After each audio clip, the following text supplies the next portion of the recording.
Bueno, en esta ocasión vamos a ver, todos pudieron llegar a instalar el Ciplex en sus computadoras. Sí, profe. Bueno, Sí, profe. genial. Eh, entonces con la instalación no hay ningún problema. Vamos a ver entonces, como les había dicho, la última parte que habla sobre los parámetros formales. Una pequeña continuación de lo que fue la clase del martes pasado. Un problema, el cual vamos a formular su modelo matemático y luego vamos a utilizar el Ciplex para poder resolverlo. Eh, Vamos a verlo, digamos, desde dos puntos. Primeramente, un modelo explícito, que sería el modelo tal como solemos escribirlo hasta ahora, y un modelo un poco más general, digamos, un modelo que uno pueda usarlo independientemente a los datos o los parámetros que tengamos. Eh, y esa separación de los datos del modelo Ciplex, o sea, usando el punto mod y el punto dat en el Ciplex. Si de por ahí todavía no pudieron instalar, entonces vayan descargando el link que está en la presentación de la clase pasada. De ahí descargan y pueden usar también el material para ver los pasos para su instalación. La última parte entonces que tenemos que ver y que nos va a servir mucho a la hora de escribir la sintaxis son los parámetros formales. Estos nosotros utilizamos con operadores de agregación, las sumatorias y todo lo demás, los conjuntos y la sentencia for all. El, el parámetro formal más simple tiene la forma P in S, que sería los componentes que se encuentran dentro de un conjunto más grande que sería el conjunto S. P es el parámetro formal y S es el conjunto del cual P toma sus valores. Entonces, este conjunto S pueden ser, por ejemplo, rangos. Los rangos que ya habíamos visto. En este caso, en el Ciplex, nosotros podemos definirlo como un entero y decir, por ejemplo, darle el nombre de n y decimos que ese tiene 6, está compuesto de 6 elementos. El rango sería entonces de 6. Y por supuesto definimos S igual a esta sumatoria. La sumatoria que va desde I, cualquier elemento del conjunto S en este rango, que viene desde 1 hasta n, y sabemos que n vale, digamos, el enésimo término vale 6. Entonces este rango va desde 1 hasta 6. Donde I puede tomar cualquier valor, como ya dijimos, de este conjunto. Y esa sumatoria va desde I hasta N, donde se tiene que cumplir esto. En este caso se escribe como a modo de ejemplo I por I.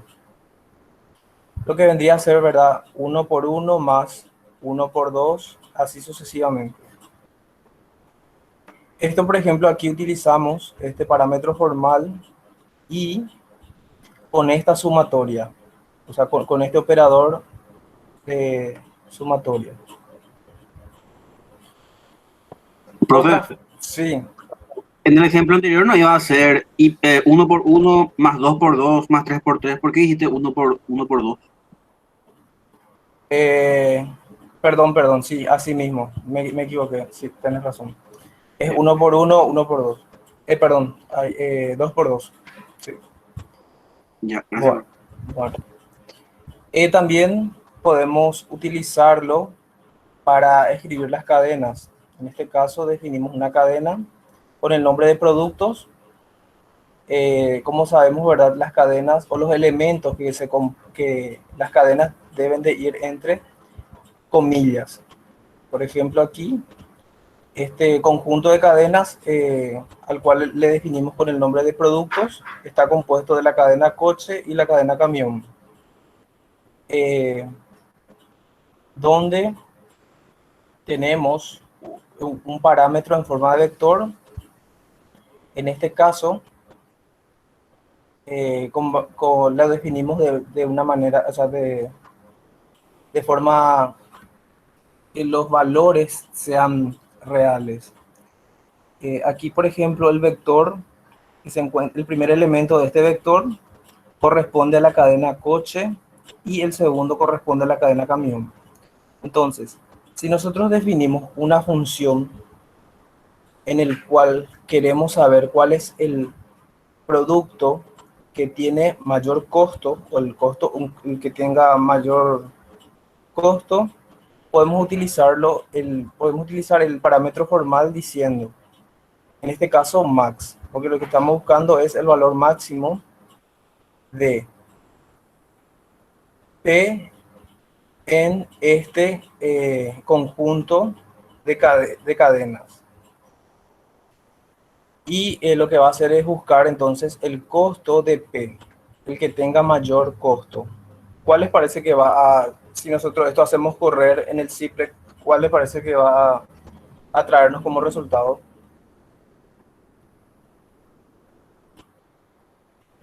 ¿Cuál elemento del conjunto de cadenas? ¿Cuál valor? 12.000, bro. 12.000, así mismo. 12.000. Entonces, si nosotros esto hacemos correr, va a traernos, ¿verdad? Como resultado costo para el elemento P con mayor valor, en este caso 12.000, y corresponde a coche, a la cadena coche. Otra forma que podemos usarlo es mediante el conjunto de tuplas. Para esto entonces también podemos utilizar un parámetro formal diciendo, ¿verdad? Primeramente definimos un conjunto de cadenas y utilizamos, en este caso son las ciudades. Tenemos 3 ciudades y una tupla que vendría a ser, digamos, al cual le definimos con el nombre de conexión o una ruta con una cadena al cual le llamamos origen y otra destino. Entonces, los componentes de esta tupla están dados por estas rutas, París-Berlín y París-Londres.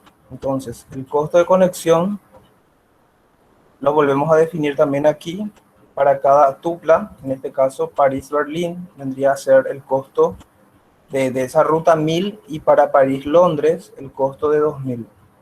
Entonces, si buscamos también el máximo en el costo o el que tenga la ruta que tenga mayor costo, podemos usarlo también acá, el parámetro formal diciendo R en conexiones, o sea, en este conjunto de tuplas, donde va a traernos a nosotros digamos, la ruta que tenga mayor costo. En este caso sería 2000, que corresponde a la ruta París-Londres. Entonces, para este tipo de casos, nosotros utilizamos los parámetros formales, o sea, también podemos utilizarlo. Y es lo que mayormente se utiliza a la hora de escribir la sintaxis. Profe, Sí, ¿por qué en vez de connections no escribís eh, conexiones? sí, hay un error de tipeado.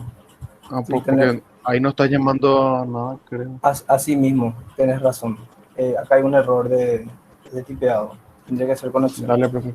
Bueno, Profe, ¿cuál es la función de esa tupla que está ahí? O sea, eh, una tupla nos sirve a nosotros para, por ejemplo, identificar un conjunto de datos, o sea, agrupar ciertos datos para proporcionarnos a nosotros una información.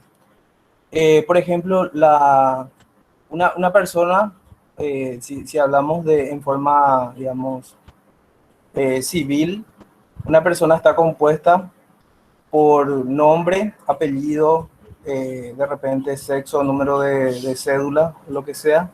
Entonces, ese conjunto de datos que nosotros tenemos por separado, lo agrupamos y forma una información, digamos, de una persona. Entonces, de repente, para eso nos sirve a nosotros una tupla. En este caso, por ejemplo, tenemos ciudades y lo que queremos es, digamos, utilizar la información de las rutas que van desde un origen a un destino, puede ser cualquiera, en este caso, por ejemplo.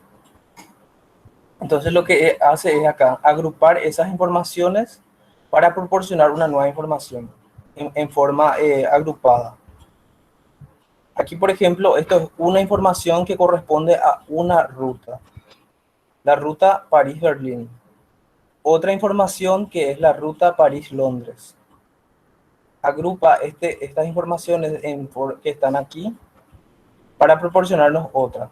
Entonces, y es la que a nosotros nos sirve, ¿verdad? A nosotros no nos sirve por separado esta cadena ni esta cadena. Lo que a nosotros nos sirve, lo que queremos saber es entonces la ruta que va desde un lugar a otro. No sé si es claro lo que estoy diciendo, se entendió. Es como que vos agrupás ciertas informaciones que tenés eh, y utilizás esos datos agrupados. Es la información que a vos realmente te ayudaría para cierto caso, o resolver algún problema o saber alguna información. Gracias, profe. ¿Se entendió o no? No, la verdad. Pero con algún ejemplo numérico a lo mejor más tarde entiendo mejor. Bueno, en sí las tuplas nos sirven a nosotros, o sea, son datos agrupados que proporcionan nueva información. También los parámetros nosotros podemos definirlos con filtros, dándole una condición que se debe cumplir alguna condición. Eso nos sirve a nosotros para filtrar las informaciones que estamos teniendo. Por ejemplo, aquí tenemos P en este conjunto dado esta condición. P dijimos ya que son todos los elementos que le corresponden al conjunto S, pero se debe cumplir ciertas condiciones. Aquí, por ejemplo, definimos nuevamente un rango que va desde 1 hasta 8. La variable de decisión en este caso decimos que es entera, va a asumir valores enteros. Y tenemos aquí, en este caso,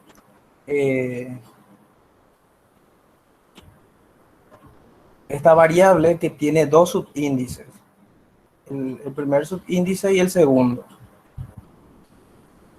sujeto a esta restricción. O sea, esta restricción decimos para todo elemento que corresponde a este conjunto cuyo rango va desde 1 hasta 8, para todo i, o sea, el primer subíndice. Y para todo j, que sería el segundo subíndice, que va desde j hasta 8. Pero tiene que cumplirse la condición de que i es menor a j. Tiene que traernos a nosotros todas las variables de decisión que sean mayores o iguales a 8, pero con la condición de que para j los valores tienen que ser i menor a j. Todo esto se escribe de esta forma, o sea, si lo escribimos de esta forma, decimos entonces que i va desde 1 hasta 8 y j tiene que estar entre 8 y 1, pero con la condición de que J debe ser mayor que I.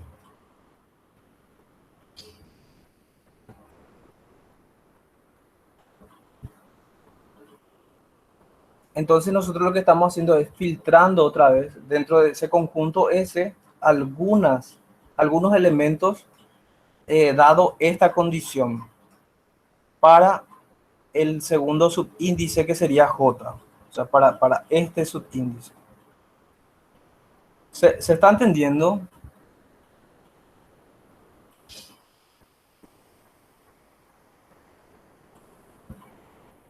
Bueno.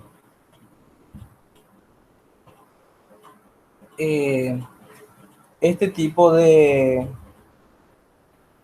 sintaxis nosotros podemos escribirlas de una forma un poco más compacta. Aquí, por ejemplo, estas dos sintaxis son equivalentes. Aquí, por ejemplo, dice que la sumatoria de I hasta N, aquí escribe en forma de, es como que tengamos una doble sumatoria. Y esto es lo mismo que nosotros escribamos con una sola sumatoria, donde decimos I y J, que va desde 1 hasta N, dada la condición que I debe ser menor a J. Y tiene que resolvernos a nosotros esto, el producto entre I y J. Aquí, por ejemplo, escribe con dos sumatorias y es válido también. Estos dos son equivalentes. Y le condiciona a J que debe ser mayor que I. Estas dos declaraciones también son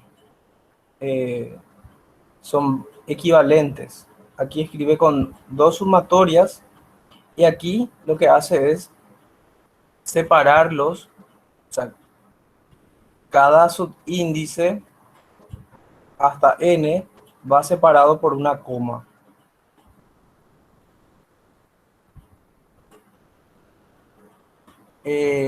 También para el caso de los de cuando estemos con las restricciones,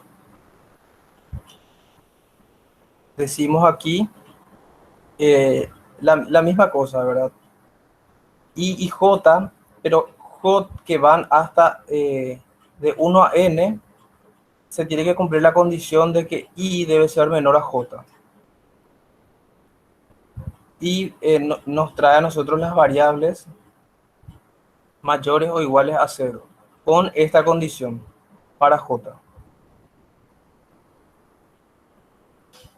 Aquí escribe por separado. Para I primeramente y después para J. Pero ambas son equivalentes, ambas expresiones. Otra forma que nosotros podemos utilizar, que podemos ver también es, digamos, con este cuantificador, que lo que hace es ordenar. O sea, primeramente va los elementos para I y luego para J. Y lo que dice es, ¿verdad?, que I es menor que J.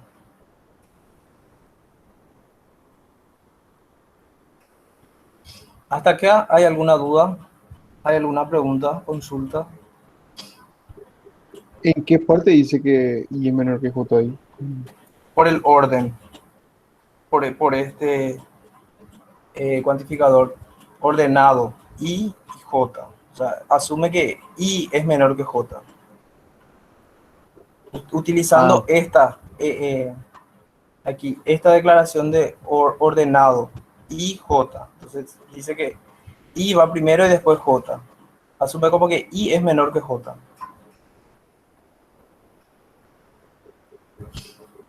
ya, profe. Bueno, son las formas que nosotros podemos ir utilizando acorde a las necesidades que vayamos teniendo. Bien, para ir practicando entonces cómo va funcionando el simplex, vamos a ver primeramente un problema que dice: En una fábrica de medias se desea analizar la operación de un sector integrado por tres equipos, equipo 1, equipo 2 y equipo 3, donde se procesan los productos A, B y C. Los tiempos de proceso de cada producto en cada equipo se indican en la tabla adjunta, expresados en horas de equipo por docena de productos. Entonces, el equipo 1 realiza el producto A en este tiempo, el producto B en este tiempo y el producto C en este tiempo.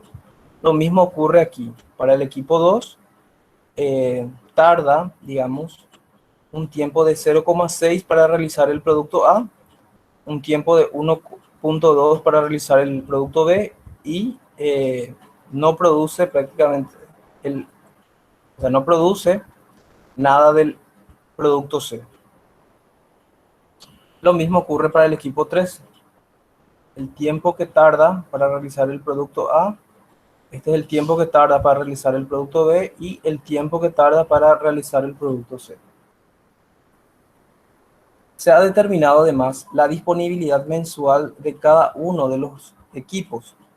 Esta importa respectivamente 160, 180 y 110 horas. O sea, la disponibilidad de tiempo que tenemos para el equipo 1 es de 160 al mes, es de 180 para el equipo 2 y 110 para el equipo 3. Asimismo, se estima en 100 docenas mensuales la cantidad demandada máxima del producto A, en 120 docenas mensuales la cantidad demandada máxima del producto B.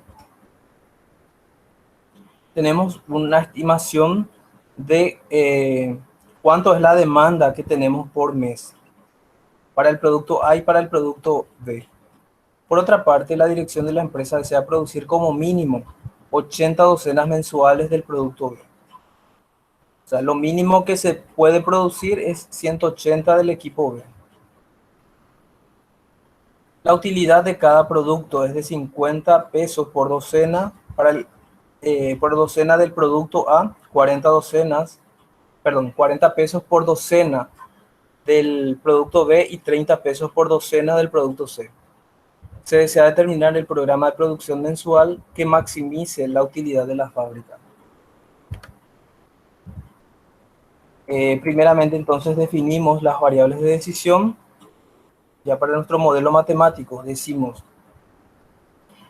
le nombramos como a la cantidad de docenas que vamos a fabricar del producto A. B sería la cantidad de docenas a fabricar del producto B. Y C, la cantidad de docenas a fabricar del producto C. Todo esto está sujeto al tiempo de procesamiento. Para el equipo 1, entonces, para un producto de A tardamos 0,8 de horas para fabricar un producto de A. Entonces, 0,8 por A.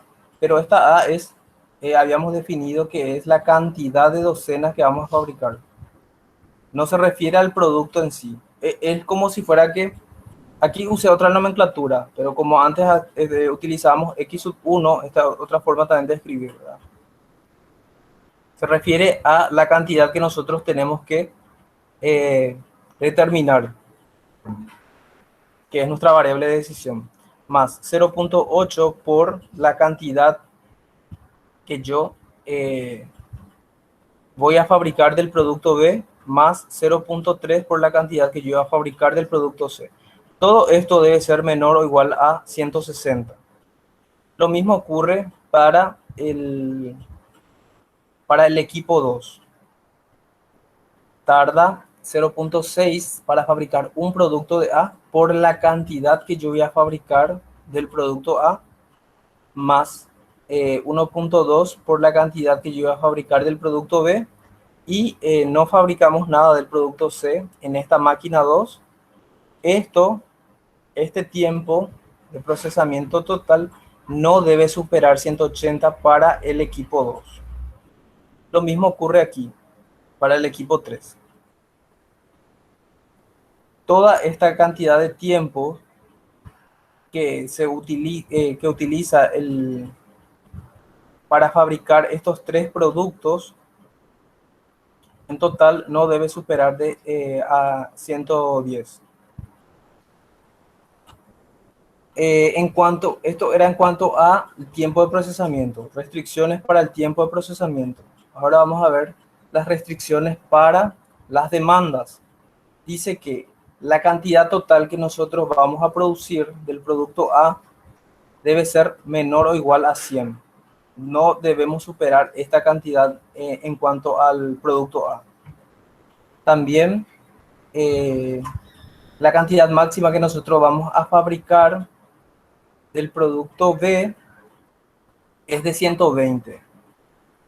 Es lo máximo que nosotros vamos a fabricar del producto B. Pero también dice que el producto B debe tener como mínimo de producción 80. O sea, yo debo producir por lo menos 80 o más productos de B, sin sobrepasar 120. O sea, el rango de producción para B debe estar entre 80 y 120.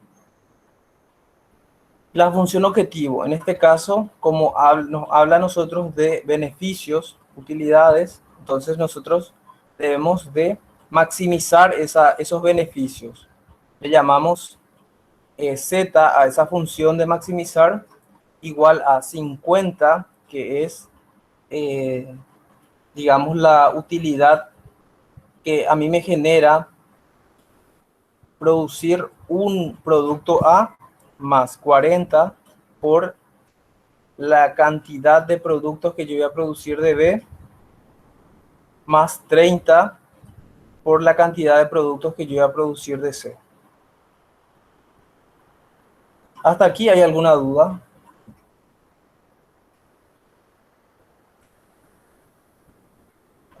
No, profe, ¿Y qué se hace con las restricciones de C, profe? En este caso C no está teniendo restricciones en cuanto a demandas. No le condiciona nada el problema. Aquí dice que se debe producir a lo más 100 docenas del producto A y a lo más 120 docenas del producto B. Y digamos, la producción mínima que se debe de hacer solamente se da para 180, para el producto B, que es de 80. No nos restringe a nosotros para el producto C. El problema en sí no está dando una restricción de demandas. O sea, el producto Y de C se puede producción. hacer lo que se quiera por ahí. Así mismo.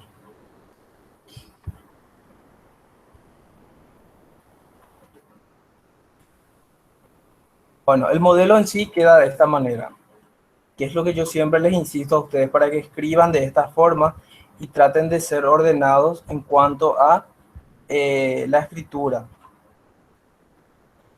profe, Sí, la demanda mínima de B está bien ahí. a ver. ¿Por qué? ¿Dónde? Y dice que debe producir como mínimo 80, ¿verdad? Sí, Entonces no sería B, o sea, B menor o Ahí igual a... está más nomás el... Ah, no, está bien, está bien, está bien, está bien. Profe, está bien. acá escribí de esta forma. O lo mismo, si pasamos B acá y 80 a este lado, sería del tipo mayor o igual. Esto cambiaría digamos, se tendría que dar la vuelta, ¿verdad? El pico, digamos. No, está Tendría bien, que profe. Está bien, está bien. ¿Está bien? Bueno, Profe, sí. la anterior diapositiva puedes mostrar la anterior a esta. Esta, no. Esta. Sí, profe. Ahí está. Le saqué ya una foto para mirar eso, nomás, profe. Gracias. Bueno. Esto no les llegó a ustedes todavía en el Yo busqué, y no, Classroom. yo busqué y no encontré, profe, por eso pregunto. Está en el Classroom. Sí, está, profe. Ah, bueno. Ya está, ya en el claro. Dale, gracias. Bueno, entonces este es, digamos, el modelo matemático que siempre a ustedes les pido que escriban. Ahora vamos a llevarlo al Ciplex, este modelo.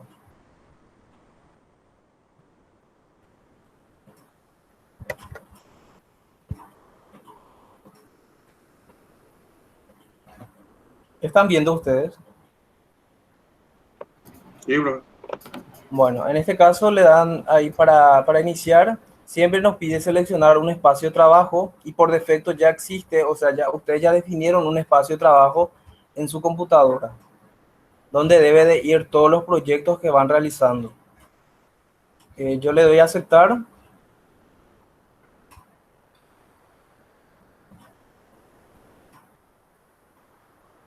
Bueno, y aquí aparece ya.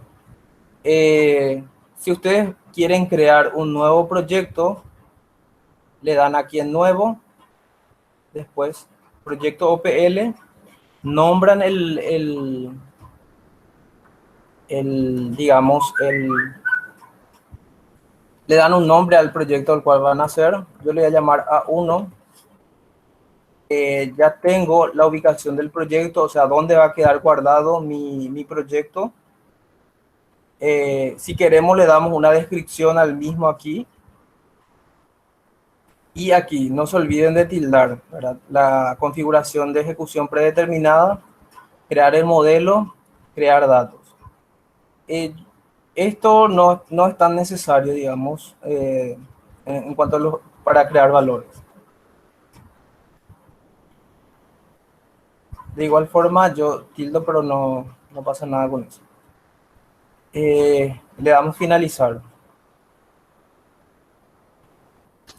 Aquí ya aparece el nuevo proyecto, al cual le llamamos A1. ¿Ustedes están viendo bien? Sí, profe. Bueno. Bueno. Este sería, por defecto, primero trae, en esta pestaña trae el punto mod. Aquí tenemos el punto dat. Y esto trae por defecto, pero no utilizamos. En este caso, el punto mod, vamos a primeramente definir, como yo estoy teniendo aquí un modelo explícito, o sea, donde yo estoy utilizando los parámetros específicamente que me da el problema. Esto no hace falta, digamos, o sea, con este tipo de modelos no hace falta utilizar todavía el punto dat, porque todo lo escribimos aquí en el punto mod. Para agilizar un poco yo, de mi parte, ya tengo, digamos, la sentencia o las declaraciones para cada uno. En este caso, primeramente definí las variables continuas.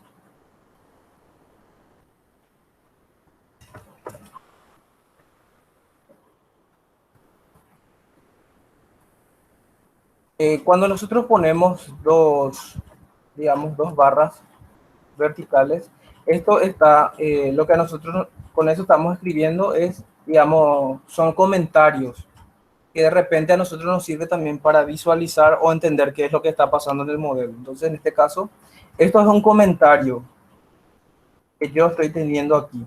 Esto no forma parte del modelo o de lo que va a resolver el modelo. Perdón, el Simplex. Si yo quiero escribir un comentario de todo esto,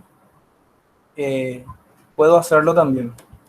Escribiendo la barra vertical, unos cuantos asteriscos y finalizo otra vez con los asteriscos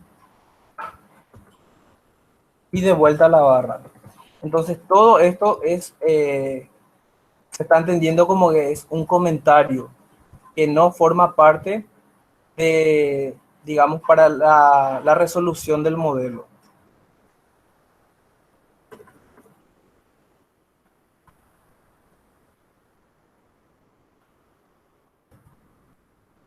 Entonces decimos que la variable decisión va a tomar valores reales positivos al cual yo le llamo A. Así como le llamé A aquí a mis variables A, B y C, de igual manera yo aquí escribo también, defino con ese nombre. A sería la variable de decisión 1, la variable de decisión 2 y la variable de decisión 3. Nunca se olviden de, al finalizar cada expresión, utilizar aquí el punto y coma. Porque si no escribimos aquí, nos dice que hay un error. en cuanto a la sintaxis. Profe, ¿por qué tu variable de tipo flotante tiene un más al final? Porque las variables de decisión deben de asumir necesariamente valores mayores o iguales a cero. Nuestros parámetros sí, no hace falta definirlos con un más porque pueden asumir valores negativos, pero el resultado, digamos, o la solución que va a arrojarnos a nosotros deben de ser, digamos, cantidades mayores o iguales a cero. O sea, las variables de decisión sí o sí deben de ser mayores o iguales a cero. Entiendo, gracias. Bueno, una vez que definamos, o sea, hayamos definido las variables, vemos la función objetivo.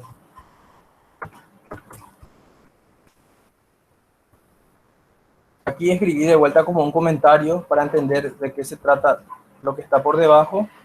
Escribo maximize y aquí. Esta expresión es la misma, prácticamente es la misma que estoy teniendo acá, sin utilizar la Z. Pero todo esto que estoy teniendo aquí, que estoy seleccionando, es prácticamente lo que está aquí en el chip. 50 por el asterisco indica multiplicación o producto. 50 por A, que es la variable de decisión, la primera variable de decisión, más 40 por B, más 40 por C. Y de vuelta terminamos con un punto y coma. Si la función objetivo pedía minimizar, entonces escribimos minimize. Bueno. Ahora, ¿qué nos falta? Por último, las restricciones.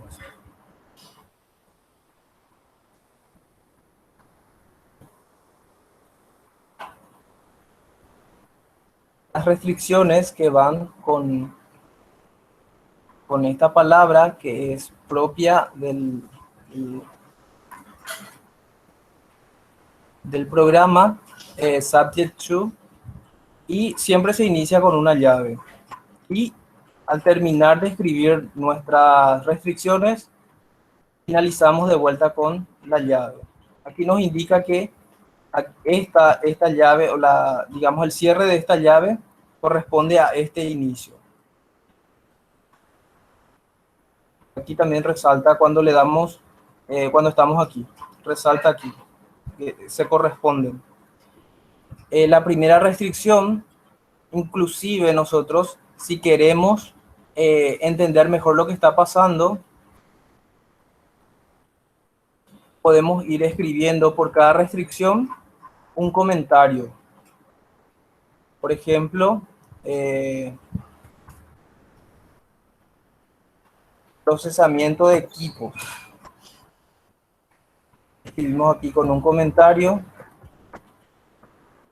Entonces, todo esto corresponde a procesamiento de equipos. De vuelta, podemos decir para las demandas, por ejemplo. Un comentario. Porque esto al final, digamos, a la hora de resolver, o el optimizador en este caso, no le afecta, digamos, para la resolución.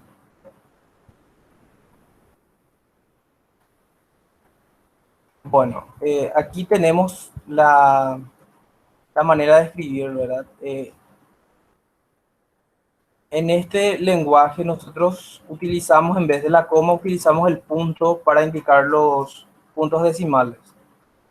0.8 por A más 0.8 por B más 0.3 por C menor o igual a 160 y finalizamos con un punto y coma.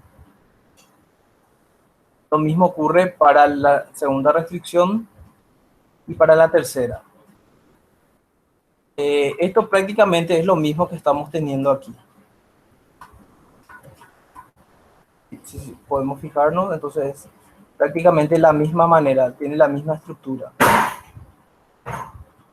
Bueno, aquí también estas restricciones.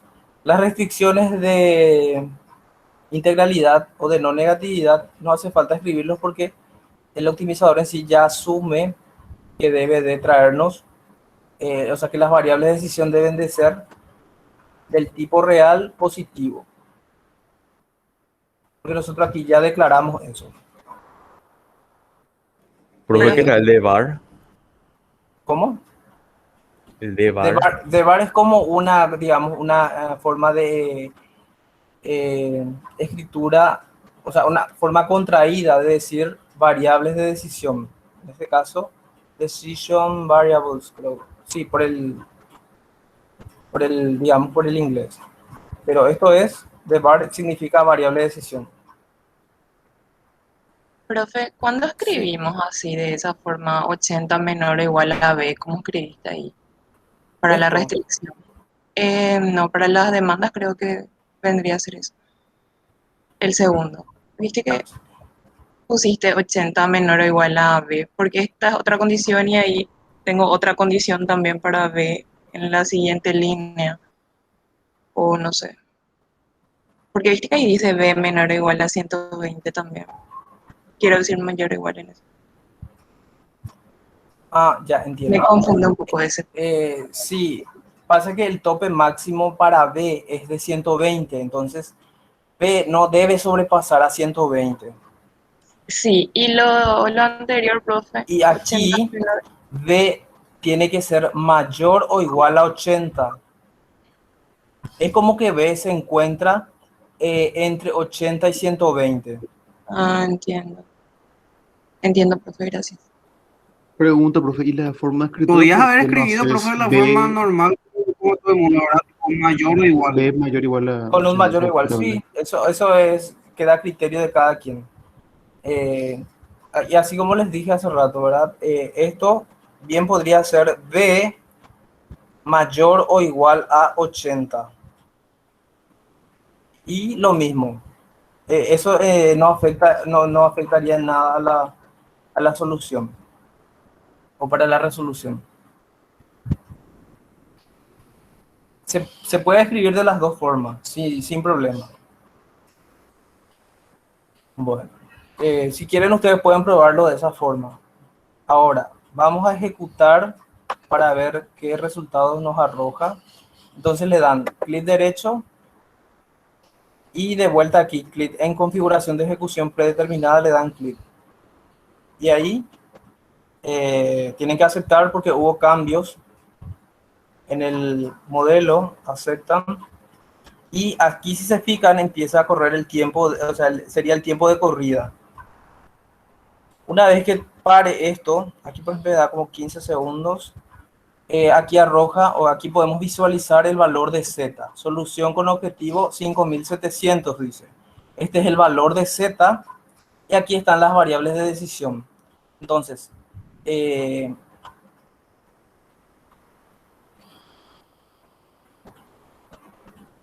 aquí nos dice que A, o sea, el producto A debe fabricarse 50, el producto B 80 y del producto C nada. No, este es el valor, o sea, digamos, esta es la solución óptima que nos arroja a nosotros esta herramienta. Producir primeramente el producto A50 y B80, que es lo mínimo que tendríamos que producir. Docenas, profe. Y, profe, ¿puedes volver a mostrar cómo ejecutaste? Bueno, aquí le dan, debajo del proyecto, si ustedes expanden esto, les aparece aquí el punto .dat, el punto .mod y para la configuración. Entonces, clic derecho, ejecutar y le dan configuración de ejecución predeterminada. Y ahí empieza a correr. Lo mismo es si ahí en... Viste que tenés tu barra ahí de Acá. herramientas arriba y te dice ejecutar. ¿Puedes apretar directo ahí? Sí, sí, también. Acá. Ya sé, profe. Ya se está ejecutando. Bueno. Es lo mismo, utilizar lo que está aquí en esta barra, la configuración para la ejecución o lo que está dentro de la carpeta del proyecto. Bueno, hasta acá no hay alguna duda, no hay algo que quieran saber, algo que... Bueno, continuamos.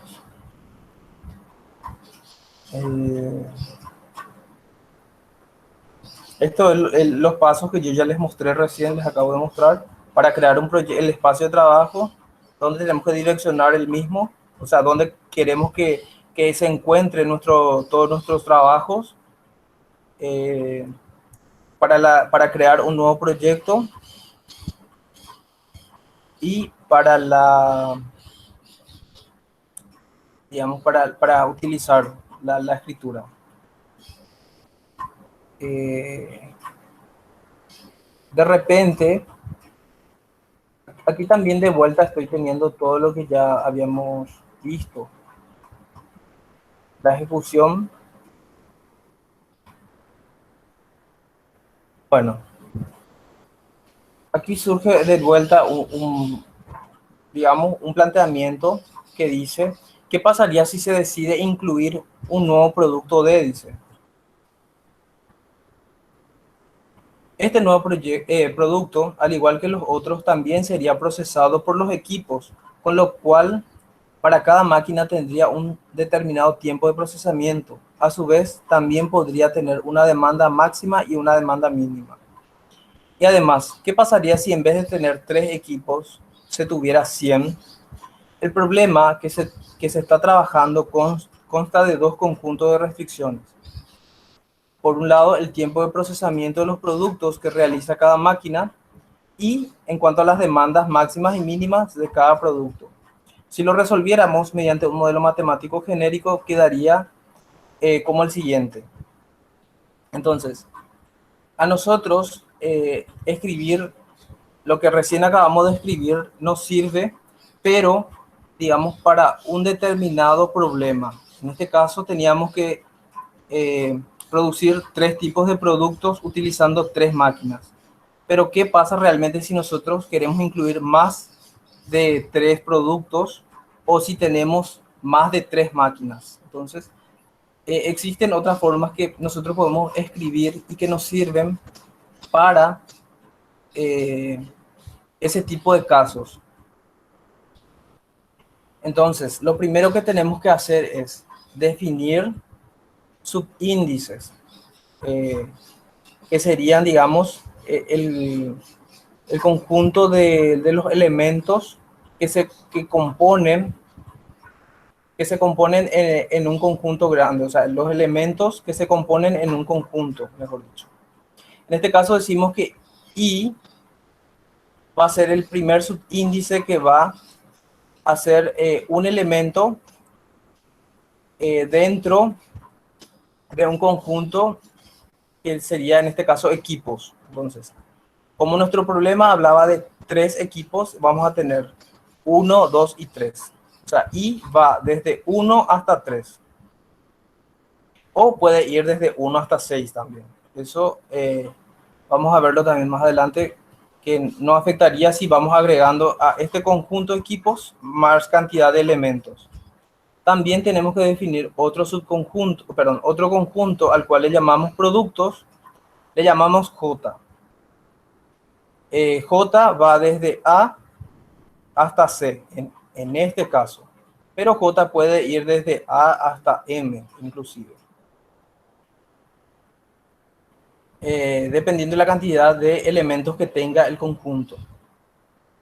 La variable de decisión, en este caso lo llamamos, esto es arbitrario, ustedes pueden nombrar a sus variables como ustedes quieran. Yo en este caso le llamé cantidad a producir, o sea, sub J, que sería la cantidad a fabricar del producto J.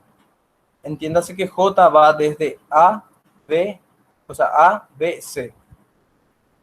En cuanto a los parámetros, habíamos visto, teníamos por un lado el tiempo de procesamiento de cada máquina. Entonces, sería time process sub IJ.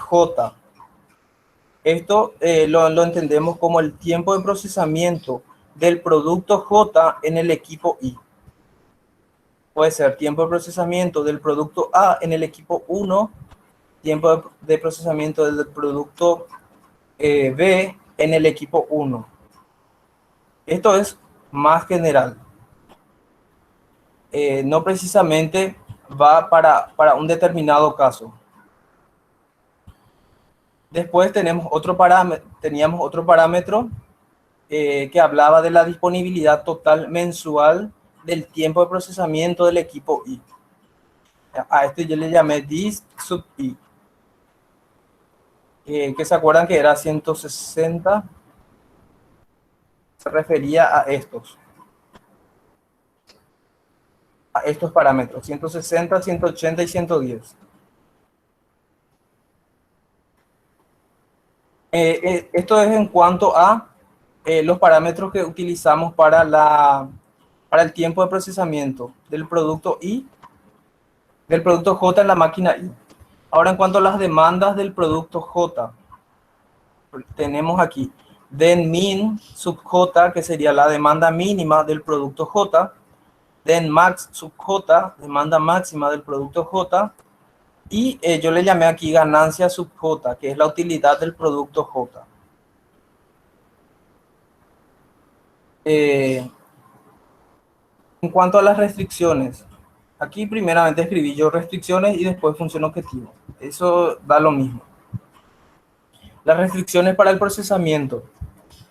La sumatoria de este parámetro por nuestra variable de decisión debe ser menor o igual a la disponibilidad del equipo, la disponibilidad mensual de horas del equipo para todo I.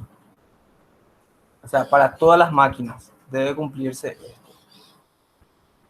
Y esto es lo mismo que teníamos aquí, la sumatoria. Aquí hay una sumatoria de este parámetro por este producto que va desde,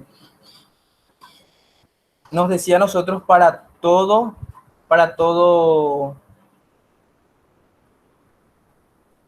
I. Entonces vamos sumando para cada J. La sumatoria va en J, porque tiene que ser para todas las máquinas.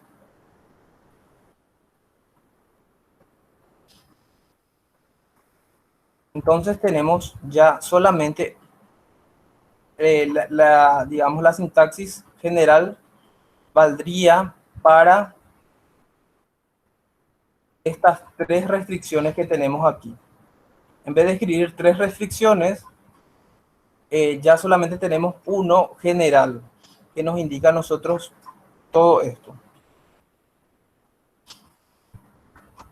¿Hasta aquí hay alguna duda?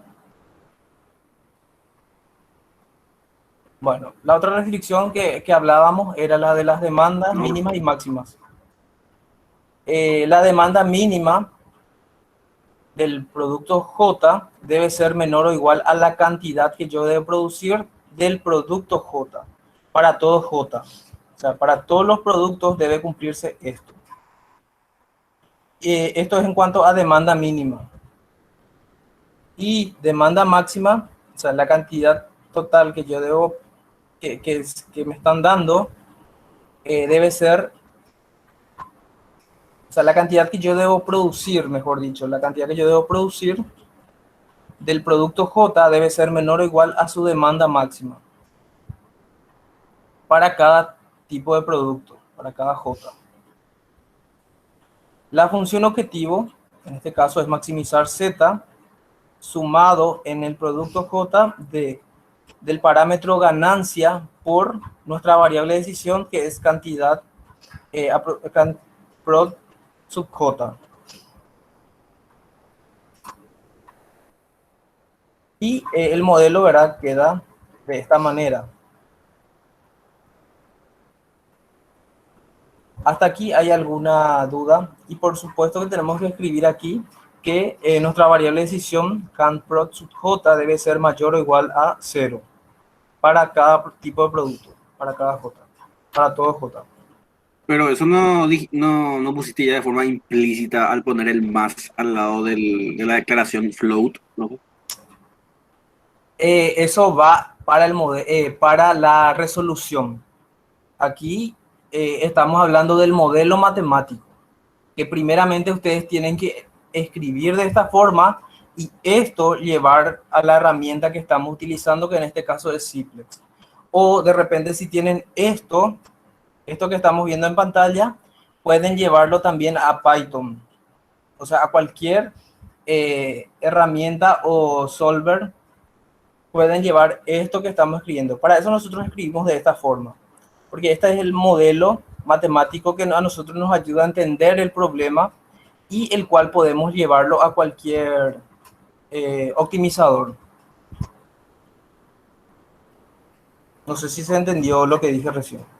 O sea, si yo tengo esto yo ya puedo llevarlo a un Simplex, puedo escribirlo también en Solver de Excel o de repente en Lingo o en Python. En cualquier herramienta, si yo tengo este modelo matemático, yo puedo llevarlo a cualquier optimizador. ¿Se entiende, bro? ¿Se entiende? Bueno. Ahora,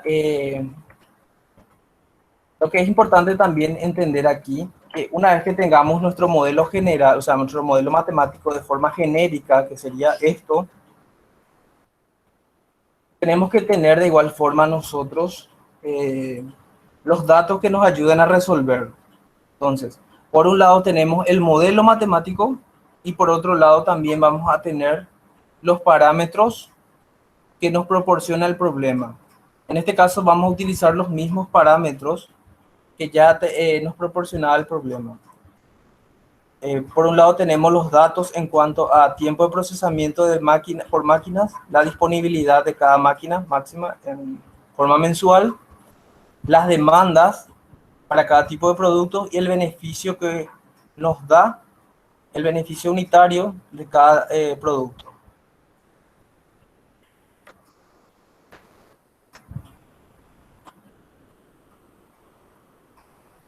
Entonces, con esto nosotros vamos a generar las entradas en las tablas correspondientes. El mayor beneficio entonces de realizar esta separación de los datos del modelo se puede ver en otros tipos de problemas, entre ellos los combinatorios. O sea, una vez que vayamos viendo problemas de tipo combinatorio, vamos a darnos cuenta de que separar el modelo matemático de los datos de entrada conviene más, nos conviene más.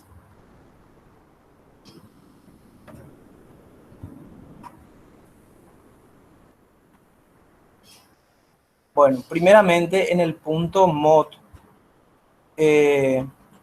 se define de vuelta los subíndices. Habíamos dicho que teníamos dos subíndices. Por un lado, equipos, que le llamamos nuestro modelo I, y productos J.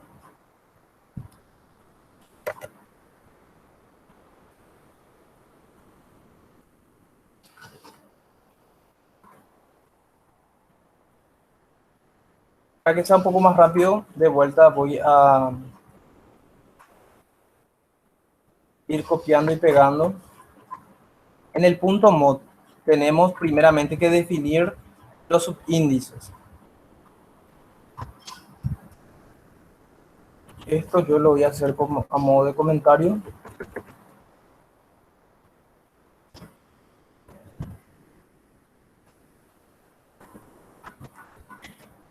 Aquí en el punto mod, primeramente escribimos los subíndices, que son yo en este caso definí que sean de tipo cadena, tanto productos como equipos, pero también podemos definirlos como rangos. Eso ya dependería de cada uno. La forma que se escribe es muy, digamos, subjetivo, siempre y cuando lo hagamos correctamente y sepamos que estamos escribiendo. Bien, en este caso yo, para empezar, escribí en forma, definiendo en forma de cadenas.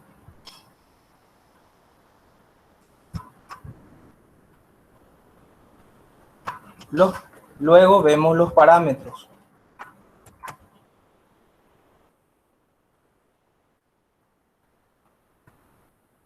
Primeramente decimos que ganancias, yo primeramente escribí ganancias. ganancias, o mejor dicho, yo aquí le escribí ganancia. Eso no importa también, la forma que escribamos. Aquí yo definí primeramente mi parámetro en cuanto a ganancia, donde lo que está entre corchete es lo que sería para nosotros en nuestro modelo matemático. Aquí sería el subíndice. Entonces, lo que está entre corchete vendría a ser el subíndice. Es igual 3 puntos y punto y coma siempre. Este 3 puntos nos indica a nosotros que la información que le vamos a proporcionar va a arrastrarlo desde aquí, desde el punto DAT. Entonces, estos 3 puntos nos indica a nosotros que toda información que va a necesitar viene a estar dado dentro del punto DAT. El tiempo de procesamiento, habíamos dicho, tiempo de procesamiento consta de 2 subíndices, I y J. Entonces, primeramente, entonces, en el primer corchete va equipos, que sería I, el subíndice I, y en el otro corchete va productos, que sería el subíndice J. Si me disculpan un ratito, voy a silenciar mi micrófono. Aguarda.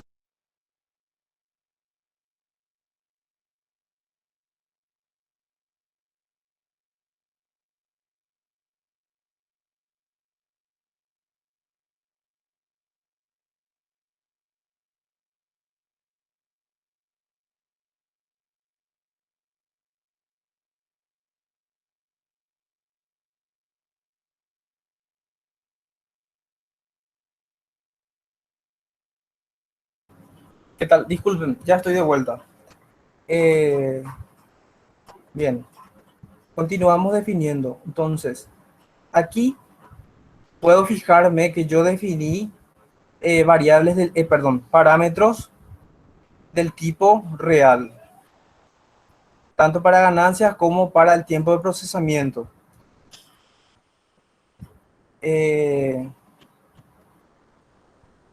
Luego, aquí tenemos los parámetros.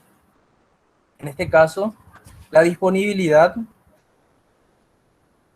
sub I, la demanda mínima, que tiene como subíndice productos, y la demanda máxima también tiene como un subíndice productos.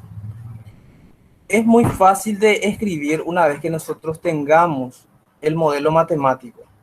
Si se fijan aquí, por ejemplo, demanda mínima tiene J, o sea, subíndice J, y nosotros habíamos definido J como productos. Aquí es lo mismo, entonces yo puedo escribirlo siempre y cuando respetando el orden. Estos 3 parámetros yo los definí del tipo entero, INT. Una vez que ya definimos subíndices, luego los parámetros, ahora nos queda definir las variables de decisión.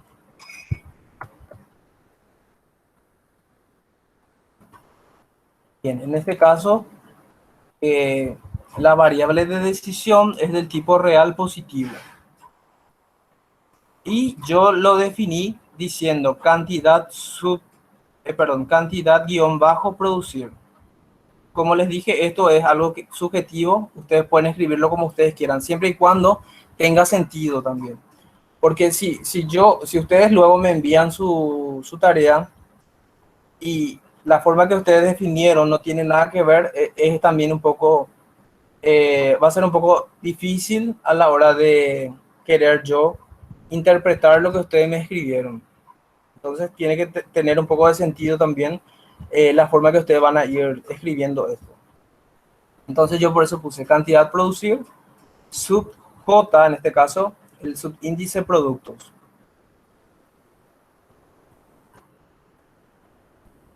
Aquí, por ejemplo, no usamos más el es igual 3 puntos, porque esto es una variable, o sea, es lo que nosotros queremos determinar al final, una vez que resolvamos nuestro, o sea, que hagamos correr el modelo aquí. Ahora vemos la función objetivo.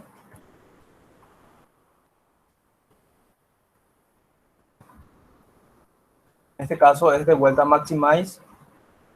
Se trata del mismo problema. Y escribimos aquí sum, que es, digamos, una palabra que nos indica a nosotros sumatoria, una palabra, digamos, resguardada para del optimizador mismo, de esta herramienta misma. Sum, entre paréntesis, escribimos aquí, decimos que la sumatoria va desde J, se lee hasta producto, o sea, hasta la cantidad que tengamos de productos. Desde J hasta producto. Este es el parámetro formal que nosotros habíamos visto hace rato. En este caso le llamamos J, que sería cada componente de un conjunto de productos. J puede ser A, B o C, o puede ir desde A hasta C. Y aquí está, digamos, el producto en sí, de lo que tiene que hacer aquí. Ganancia por cantidad a producir. Cantidad a producir, que es la variable. Entonces decimos ganancia sub J por cantidad a producir sub J. Y finalizamos con un punto y coma.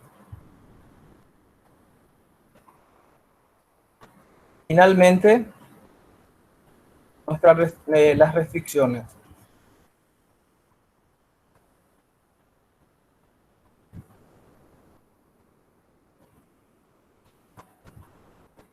Las restricciones que iniciamos escribiendo subject to con, o sea, abriendo primeramente una llave,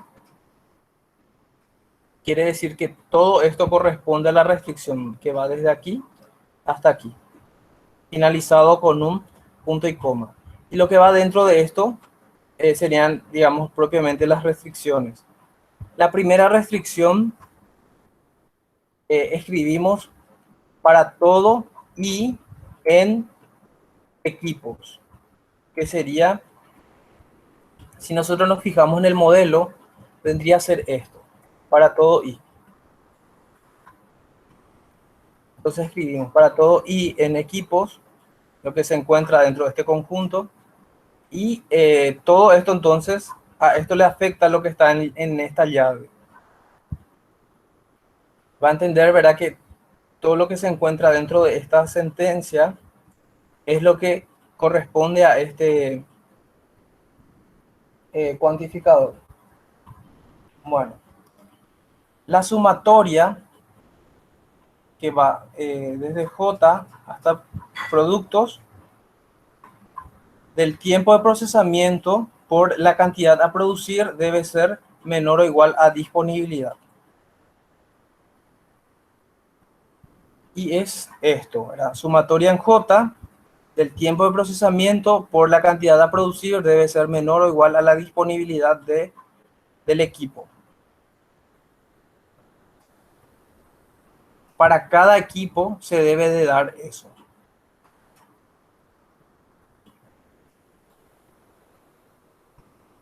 Y el otro conjunto de restricciones que tiene que ver con las demandas, volvemos a escribir aquí. Aquí finalizó esta restricción. O sea, en cuanto al tiempo de procesamiento. Ahora escribimos la otra restricción y de vuelta. Primero escribimos el for all de J en productos, que sería esto, ¿verdad? Para todo J. Para todo J. ¿Y qué se debe cumplir dentro de eso? Que la cantidad a producir debe ser mayor o igual a la demanda mínima.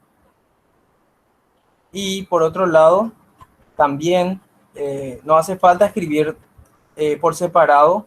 Entonces, para todo, acá sí escribimos dos veces para todo, ¿verdad? Por cada renglón escribimos para todo. Pero aquí podemos eso obviar y escribirlo una sola vez. Y entonces ya entiende ya el programa que todo lo que se encuentra en esta llave está afectándole a este for all. Entonces, la otra restricción en cuanto a demandas era que la cantidad a producir debe de ser menor o igual a la demanda máxima. Cerramos esta primera llave, o sea, esta llave que corresponde a esta restricción, y finalmente otra llave que corresponde a toda la restricción con un punto y coma. Una vez que nosotros escribimos todo esto, pasamos al punto dato, porque aquí en sí tenemos solo el modelo, pero el modelo precisa de parámetros o de datos para que esto pueda funcionar, o para que nos pueda arrojar, mejor dicho, arrojar algún valor.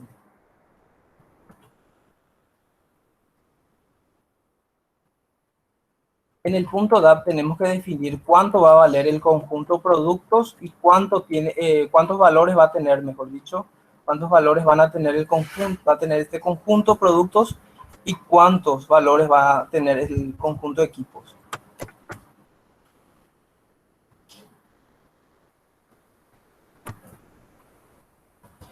Bien, como yo aquí usé cadenas,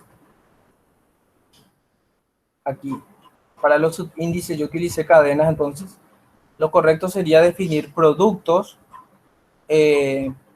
Cada cadena, ¿se acuerdan que teníamos que escribir con comillas? Entonces, la cadena A, la cadena B y la cadena C. Son 3 elementos dentro de este conjunto. Lo mismo para equipos. Aquí tengo 1, 2 y 3, pero digamos son cadenas. Estos datos arrastran aquí. Entonces, si yo quiero agregar una cadena más aquí, digamos, para no tocar más mi modelo,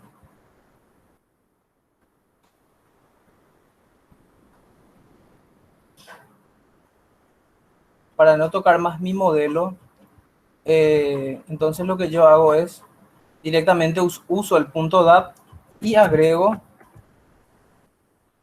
un dato más.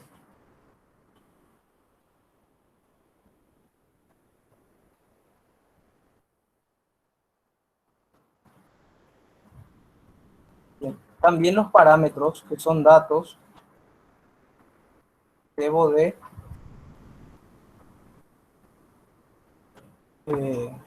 tenerlos.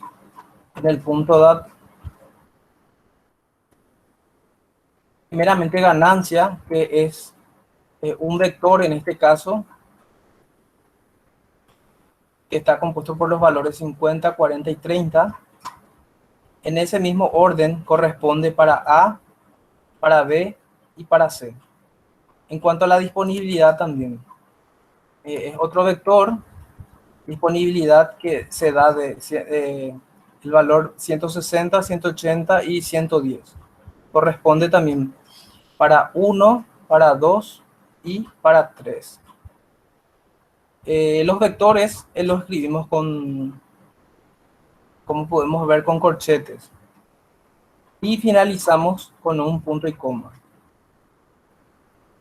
El tiempo de procesamiento, como estamos teniendo dos subíndices, podemos visualizar que es una matriz, ¿verdad? Con doble entrada, tanto para equipos como para productos. Entonces, lo escribimos en forma de matriz. Por cada renglón podemos escribir, la matriz en sí va desde este corchete y finaliza con este corchete. Pero nosotros cada renglón lo volvemos a escribir con un corchete. Si pueden fijarse aquí. Bien, ahí finaliza entonces el parámetro de tiempo de procesamiento, y nos queda definir dos vectores más, que es la demanda mínima. En este caso solamente el producto B es que tiene demanda mínima, entonces ponemos 0, 80, 0. Por otro lado, la demanda máxima, solamente tienen demandas máximas el producto A y el producto B. Entonces ponemos 100, 120 y 0. ¿Por qué? Porque el producto C no tiene una demanda máxima. Bien, hasta aquí definimos los subíndices y los parámetros que a nosotros nos sirven. Estas informaciones nos van a servir para resolver nuestro modelo matemático que está aquí. ¿Hay alguna duda?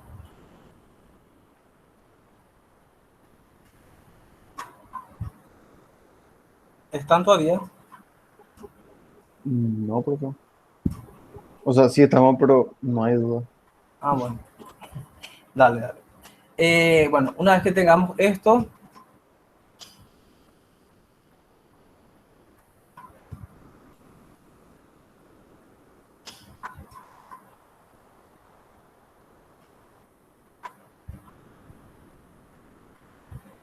hacemos correr.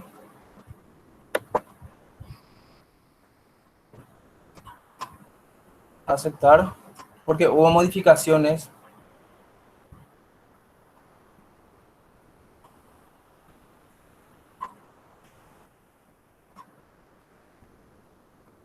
Aquí también hay una barra que dice examinador de problemas. Si nosotros le damos clic aquí, podemos visualizar la función objetivo, que en este caso es el mismo, 5700. También ya podemos ver, digamos, los datos del problema y aquí la variable de decisión. Si yo le doy clic aquí, abre una nueva pestaña en el cual nosotros podemos visualizar mejor lo que está ocurriendo. En este caso, el producto A debemos de producir 50 del mismo, el producto B debemos producir 80 y del producto C no producimos nada. Esto vamos a ir viendo más adelante en análisis de sensibilidad. ¿Hasta acá hay alguna duda?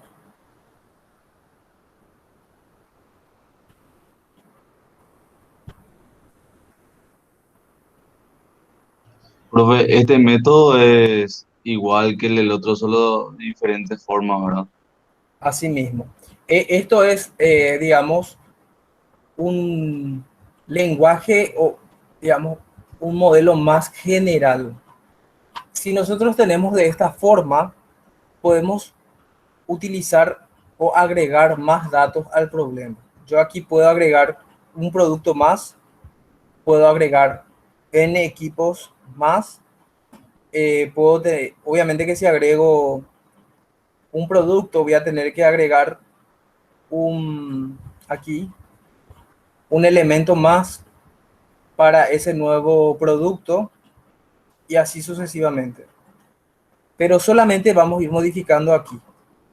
Esto ya no tocamos más. ¿Por qué? Porque a nosotros nos sirve para ese tipo de para el problema que estamos analizando. Nos va a servir. ¿Qué pasaría si decidimos agregar más productos, reducir más productos? Entonces, solamente vamos tocando el punto DAT. El punto MOD ya se queda así. Pero si nosotros utilizamos solamente esto que está aquí en forma de comentarios, vamos a tener que tocar el modelo.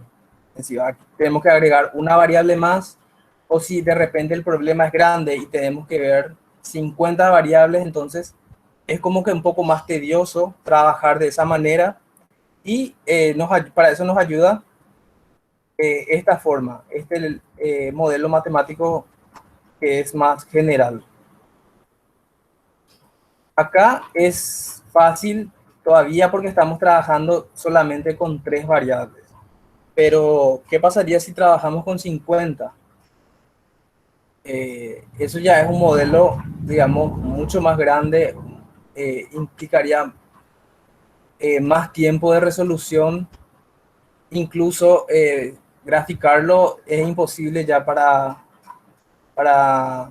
nosotros, bueno, no imposible, pero sí ya es algo que, eh, digamos, traspasa la forma que podríamos verlo. Y para eso entonces utilizamos esta forma más general, con lo cual si nosotros tenemos esto, lo único que hacemos es modificando solamente los datos que vamos a necesitar para poder resolver el modelo.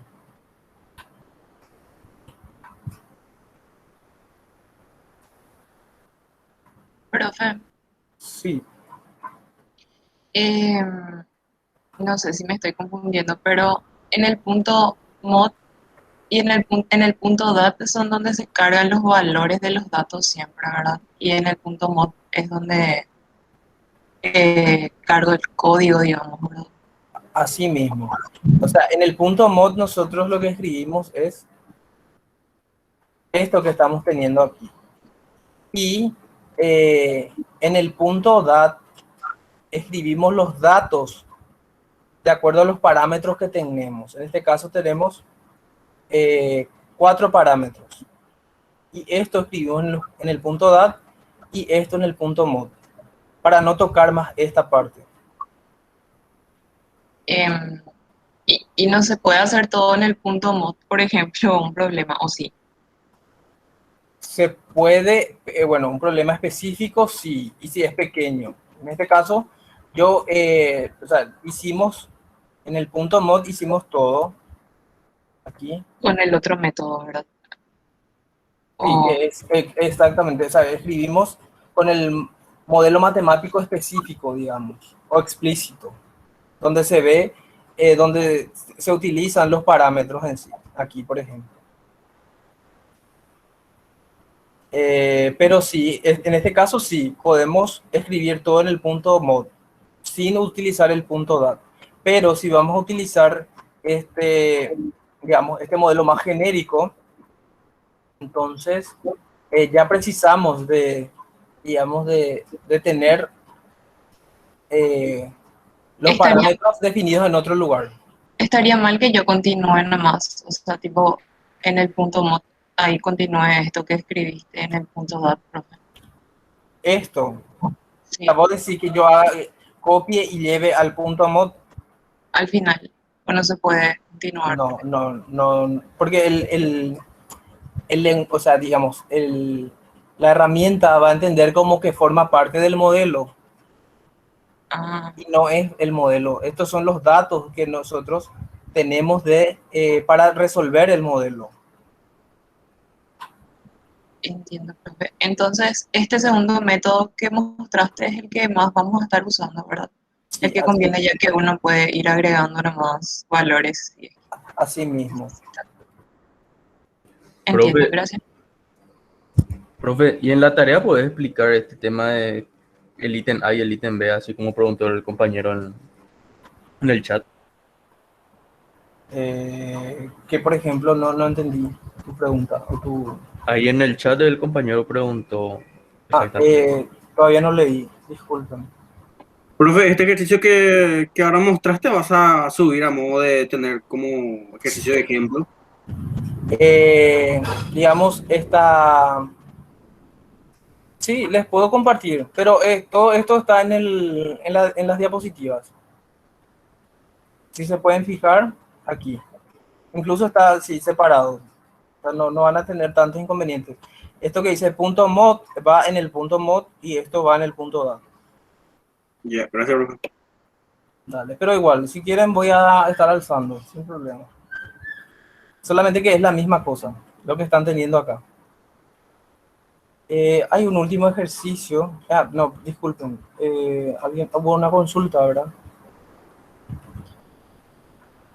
Para...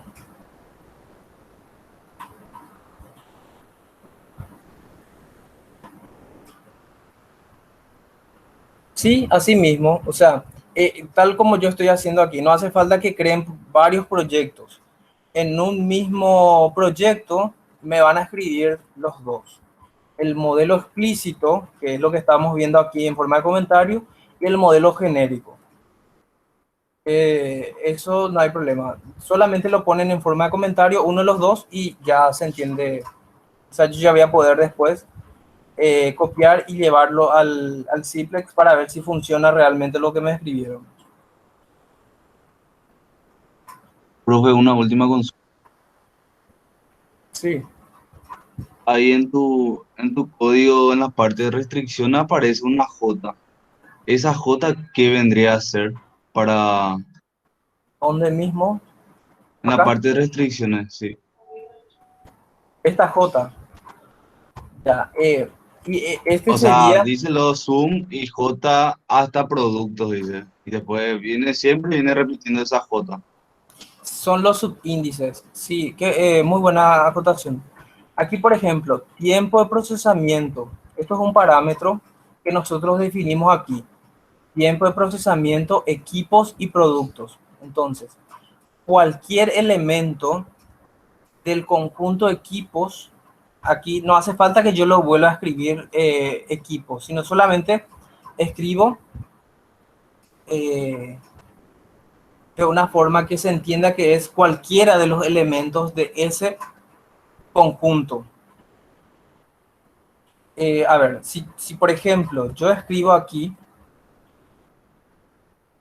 conjunto, voy a copiar, en vez de y uso equipos, ahí ya me arroja un error que dice que no se puede utilizar en la cadena para cadena. O sea, ya especifica un elemento cualquiera de ese conjunto de cadenas.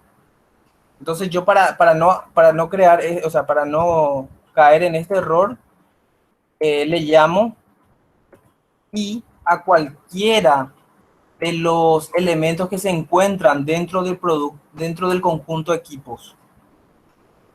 También J. Obviamente que tiene que ser diferente, ¿verdad?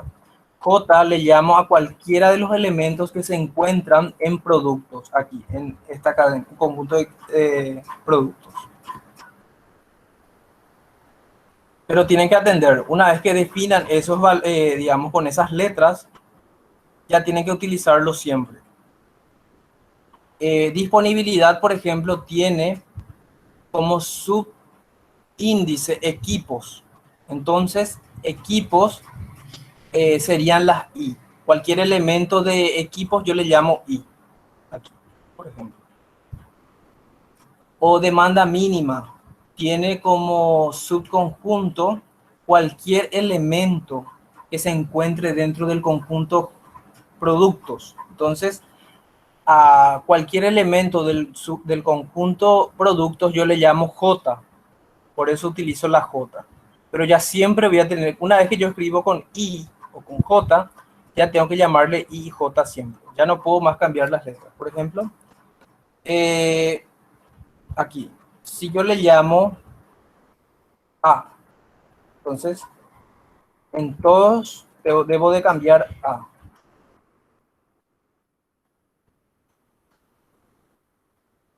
¿Qué me indica A? Cualquier elemento que se encuentra dentro del conjunto de equipos. Y creo que ya no tengo más otro que cambiar. O D, por ejemplo, si en vez de J quiero escribir D, debo de cambiar en todos los lugares. D.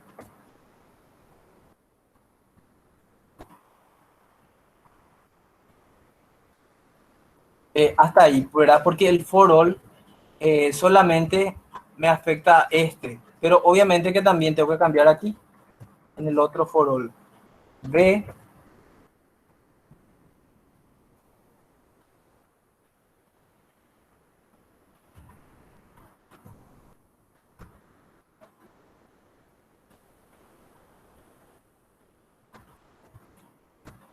D. Ahí está. Es llamarle a cualquiera de los elementos que se encuentran dentro de un conjunto o dentro del conjunto que estamos declarando. Esto de igual manera yo hago correr.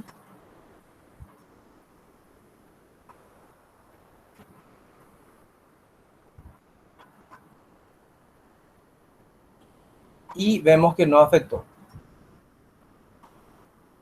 50-80. ¿Se entendió? Sí, se entiende, profe. Bueno.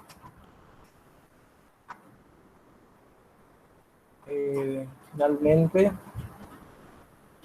vemos otro problema.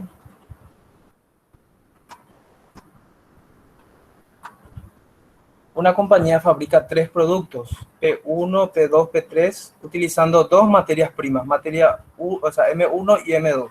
En la siguiente tabla aparece el consumo de materias primas para fabricar cada producto, que sería el consumo en sí, ¿verdad? Le llamamos consumo.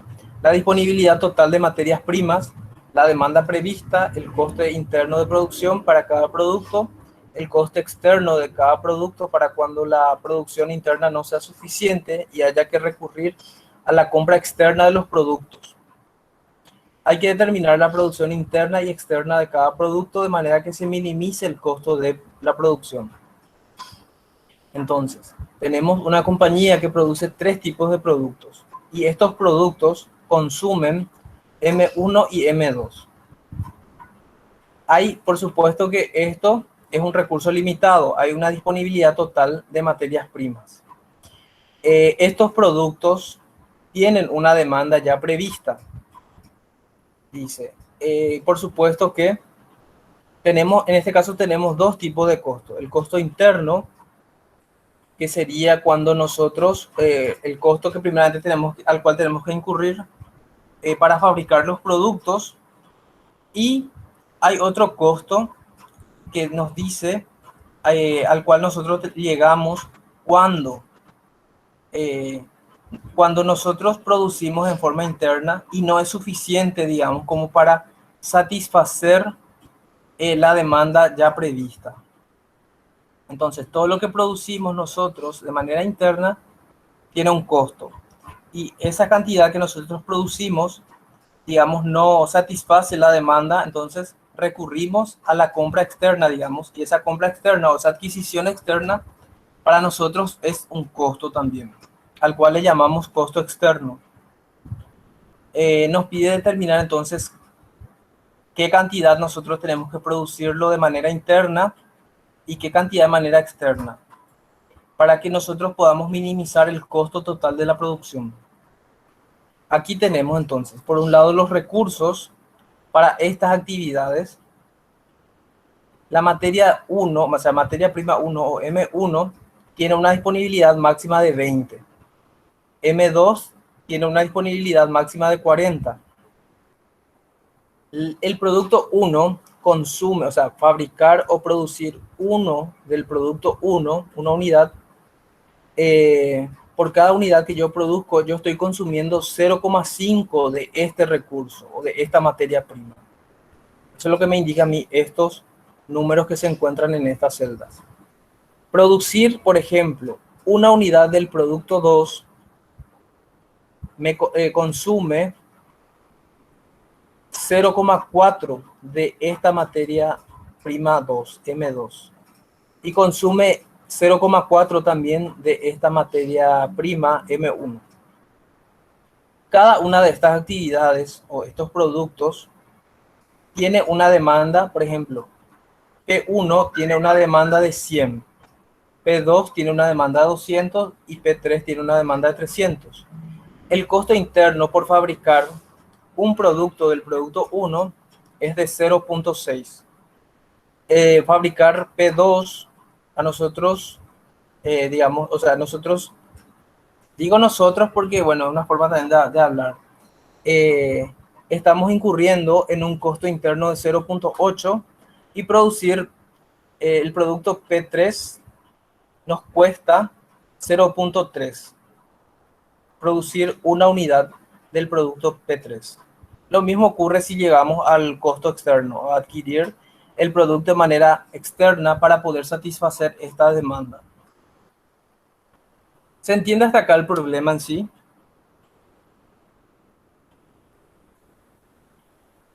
Sí, profe. Bueno.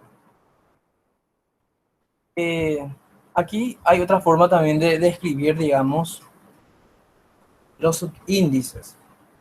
Yo aquí lo que estoy definiendo es R, cualquier elemento que pertenece en este conjunto de materias primas. Le llamo R. Y P le llamo a cualquier elemento que pertenezca al conjunto de los productos. Aquí, por ejemplo, tenemos dos conjuntos, ¿verdad? El conjunto productos, que está compuesto por P1, P2 y P3, y el conjunto materias primas M1 y M2. Entonces, yo escribo de esta forma y yo ya estoy entendiendo que R es cualquier elemento perteneciente a este conjunto de materias primas y P es cualquier elemento que pertenece al conjunto productos. Las variables de decisión. Aquí quiero aclarar esto, ¿verdad? Son posibilidades que yo a ustedes les estoy mostrando de la manera que ustedes van a escribir. En este caso yo escribí esto, pero aquí se tiene que definir, ¿verdad? Dos puntos. ¿Qué significa esto? Porque yo aquí escribí de esta forma porque les estoy explicando a ustedes qué significa. Pero cuando ustedes me escriban a mí, o sea, cuando ustedes me envíen su actividad, yo si me escriben prod interna sub P, yo no voy a entender qué quiere decir eso. Entonces ustedes, aclaro ya lo ahora. Esto lo van a escribir así, dos puntos. Cantidad a producir de manera interna del producto P. Es lo que se entiende aquí. O la cantidad a producir del producto P en forma externa. O sea, ustedes van a tener que, digamos, conceptualizar o definir qué significa cada una de las variables de decisión, como lo estuvimos haciendo hasta ahora. O sea, definir eso. Profe, también no se puede declarar, qué sé yo, como X y Y después poner un comentario y ahí decir qué simboliza, supongo, ¿verdad? Se puede, sí, se puede, ¿verdad? Pero no es muy convencional escribirlo de esa forma, ¿verdad? La mayoría, si ustedes ven cualquier paper o cualquier trabajo, generalmente se escribe, digamos, en forma contraída o, digamos, en forma de acortada, lo que quiere decir. También eso me estoy dando cuenta. Hay gente que es de la ley del menor esfuerzo. O sea, tratan de escribir lo menos posible. Y eso realmente no conviene mucho, ¿verdad? Para este caso, porque como ya les dije, ustedes cuando tengan que presentar un trabajo o un informe, no pueden estar escribiendo diciendo X igual a aluminio, X igual a maderas. O sea, el que lea su informe no va a entender de qué se trata. El gerente, digamos, o el consejo del directorio, que no es un ingeniero industrial, no va a saber lo que está teniendo en su mano en ese momento. Entonces, tiene que escribirlo correctamente. Bueno, los parámetros. Definimos costo interno, sub P, que sería el costo de producir un producto P. Costo externo, tendría que decir aquí, es el costo al cual incurrimos para adquirir un producto P. Costo de inventario, el costo que a nosotros nos cuesta guardar o inventariar el producto P. Consumo RP. Aquí, por ejemplo, es el consumo, la cantidad que consume el producto P de la materia prima R. Así se entiende esto. La disponibilidad que yo tengo de la materia prima R y la demanda del producto P, la demanda prevista. El modelo Profe, matemático. ¿puede repetir lo del consumo que tiene la R y la P?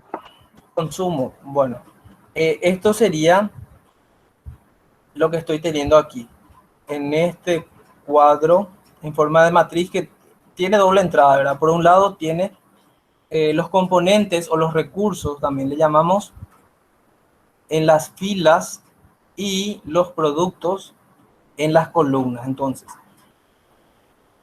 digamos, la cantidad, consumo vendría a ser la cantidad que consume el producto P, genéricamente hablando, de la materia prima R. Entonces, la cantidad que consume el producto P de la materia prima R. Sí, se entiende, profe. O de repente también pueden escribir diciendo que es la cantidad consumida de la materia prima R por el producto P. Es otra forma también de decir. Bueno, aquí tenemos el modelo en sí. Aquí sí, faltó también definir que en este caso tenemos dos variables de decisión. La cantidad que yo voy a producir de manera interna y la cantidad que yo voy a adquirir de manera externa. Entonces, estos tienen que ser mayores o iguales a 0. Aquí faltó declarar eso.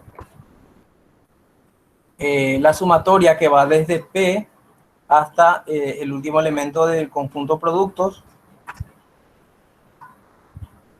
De todo esto, o sea, tenemos por un lado el costo interno, o sea, el costo de producir de manera interna del producto P por la cantidad que yo voy a producir de manera interna más el costo al cual yo incurro cuando voy a adquirir el producto de manera externa por la cantidad que yo voy a adquirir de afuera, digamos, o de manera externa. Esto está sujeto a dos restricciones. Por un lado, dice que el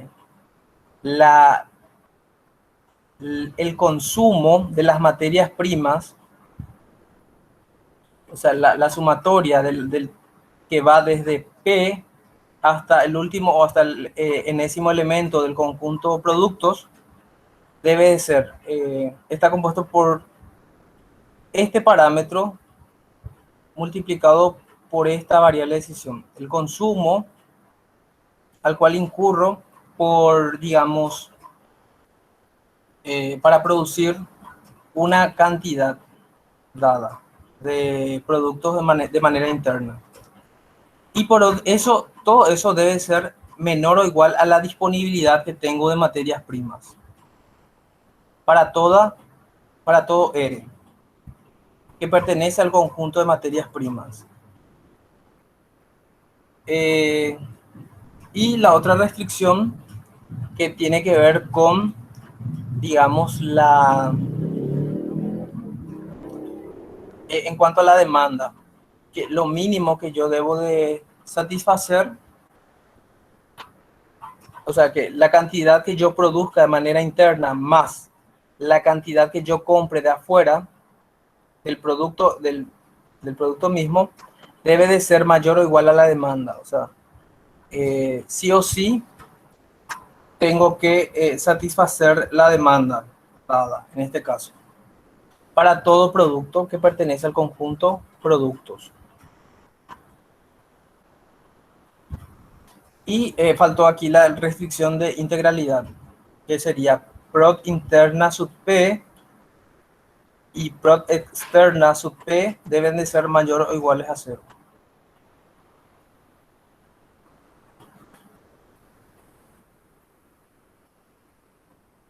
Bueno, ¿se entendió lo que escribimos aquí?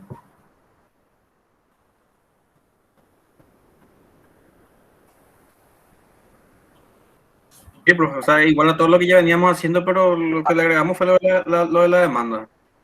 Así mismo. Y aquí, por ejemplo, tenemos ya una suma entre dos tipos de, digamos, le podemos llamar rubros, ¿verdad? Por un lado están todo lo que tiene que ver con los costos internos y por otro lado los costos externos. O sea, Inclusive podemos agregar digamos, otro rubro más que tenga que ver, qué sé yo, con costos por penalización de no entregar a tiempo el producto o lo que sea, ¿verdad? Hasta ahora lo que estuvimos viendo fueron funciones, en la función objetivo, solamente con una sola variable de decisión. O sea, un solo tipo o un solo conjunto de variables de decisión. O vectores, mejor dicho. Aquí ya tenemos dos vectores. Por un lado está esta variable de decisión, que sabemos que es un vector, y está aquí esta otra variable de decisión, que es otro vector. La demanda la teníamos tabulada también, profe. Sí, aquí está, 100, 200 y 300. Ya, ya, O ya. sea, bueno, bueno, si llevamos esto a nuestro Cplex,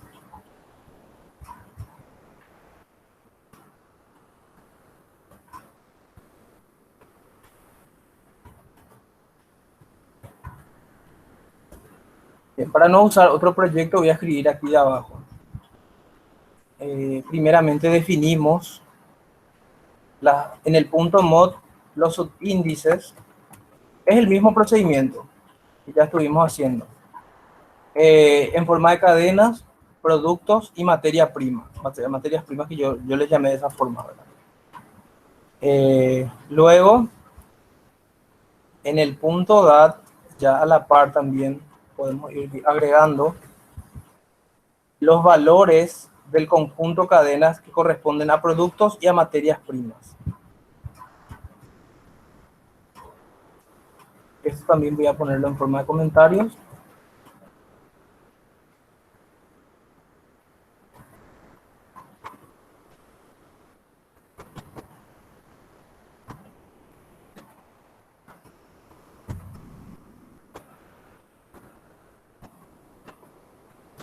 Ya que agrego los subíndices.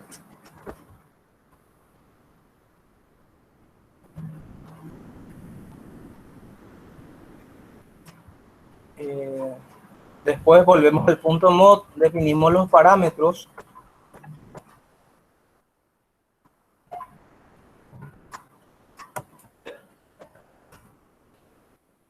Y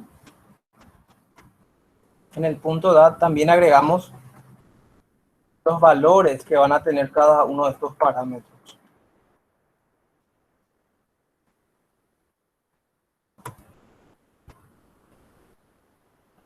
Por ejemplo, tenemos la matriz.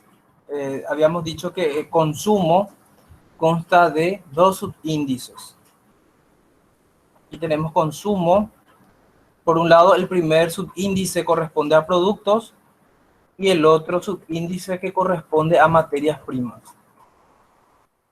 Después los otros ya son vectores, como podemos ver aquí. Vector disponibilidad, demanda, costo interno y costo externo. En este caso, todos se definieron de forma que sean que asuman valores reales.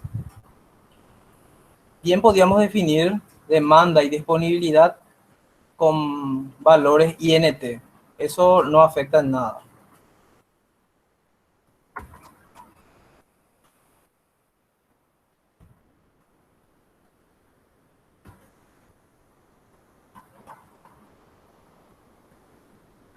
Las variables de decisión.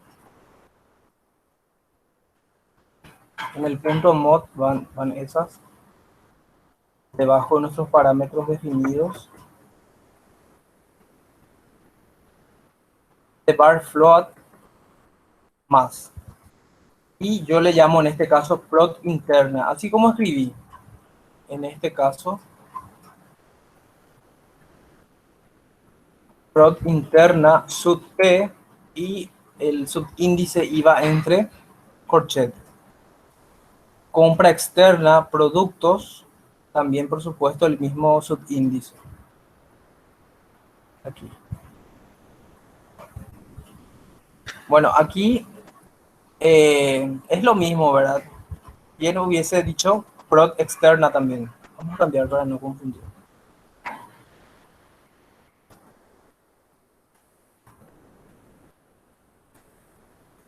Bueno, ahí definimos nuestras variables de decisión.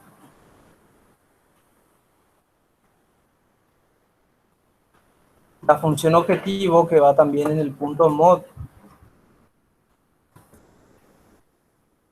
Aquí, por ejemplo, ya me arroja algo que no existe, dice, compra externa no existe. Y no existe porque definimos aquí prod externa. Entonces, corregimos. En este caso, la función objetivo es de minimizar, escribimos minimize.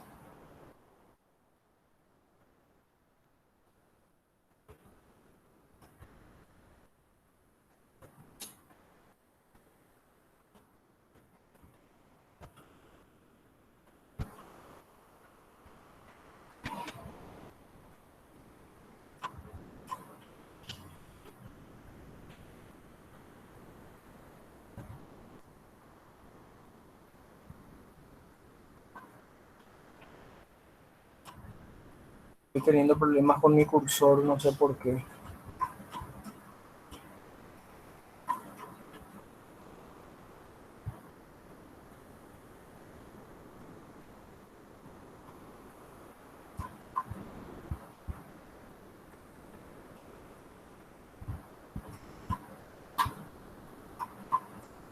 Y finalmente, las restricciones, que sabemos que van en el punto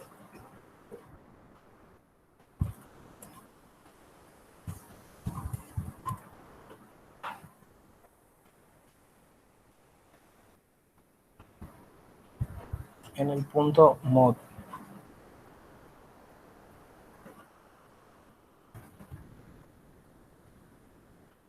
Bueno, mi máquina es un poquito vieja. Quería usar otra máquina, pero no sé qué pasó con esa que no encontré lo que había instalado el Ciplex. A ver. Bueno, aquí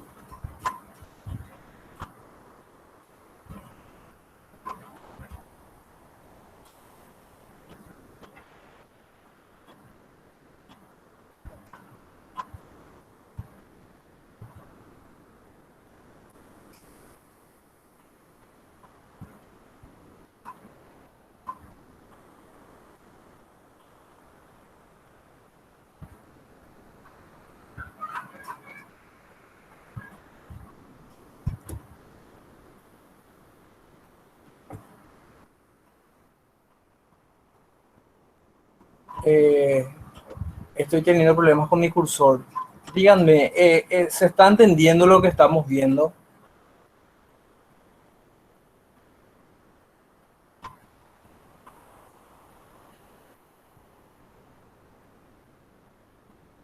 Sí se entiende, pero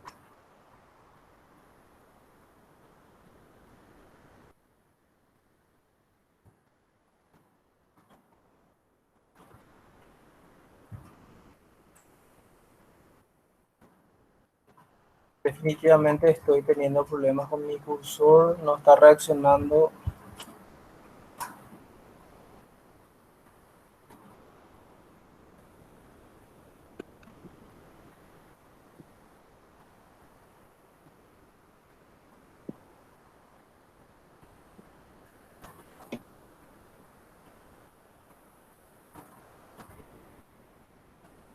Bueno, yo creo que voy a tener que dejar hasta ahí. Yo les paso, digamos, el comando en sí. O sea, de hecho que ya está todo en la presentación. Yo no sé si, creo que no está protegido el PDF.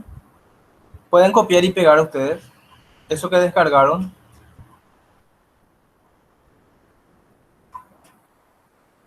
Esto tiene que darles un valor de 372 en Z y la variable de decisión, por un lado, prod interna 4000 y Compra externa o prod externa 60, 200 y 300.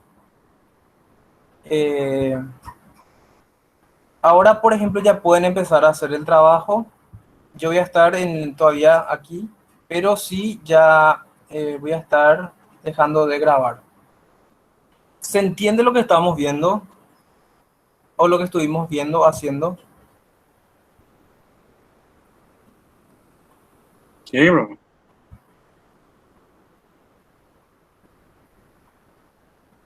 Bueno, el problema en sí ya se entendió de este segundo problema que estuvimos viendo.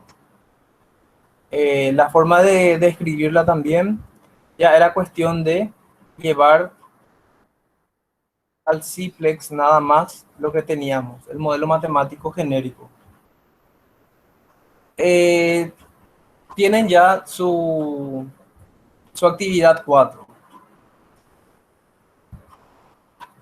Ya pueden empezar a hacer, tenemos todavía tiempo, entonces si van surgiendo dudas, vamos viendo juntos. ¿Les parece?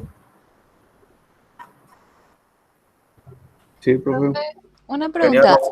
Em, Sí. yo ahora estaba haciendo contigo y ejecuté. ¿Dónde veo los resultados? Podés verlo aquí donde dice examinador de problemas. Yo en este caso o sea, se expandió todo en mí la pantalla, pero eso no importa, ¿verdad? Aquí hay un botón que dice examinador de problemas. Vos le das clic ahí y acá te aparece solución con objetivo. Aquí te aparecen los datos y aquí abajo en esta parte que es también desplegable dice variables de decisión. Sí, sí, profe, gracias. Entonces vos le das clic aquí y te aparece también aquí las variables de decisión. O sea, el valor que asume cada variable. Que sería el óptimo en este caso.